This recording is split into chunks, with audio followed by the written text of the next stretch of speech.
fölviduljanak. Már ha egyáltalán föl tudnak vidulni. Ó, azok az aranyos kis kölykök. Néha éjszakánként hallani vélem az ugatásukat. De aztán sajnos kiderült, hogy csak álmodtam.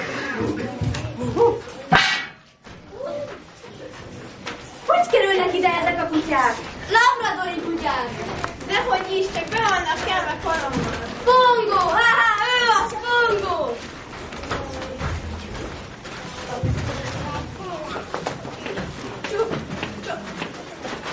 Valóságos csoda, tele az egész ház kölykökkel. Anita, lehet, hogy káprázik a szemem? Legalább 100 kiskutya.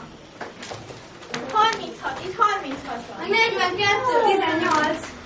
Az annyi, mint... Hol várjál, még van 6 darab. Akkor az 101. 101 kiskutya. Szerzünk egy farmot csöpséget. Na, jó ötlet, Pongo.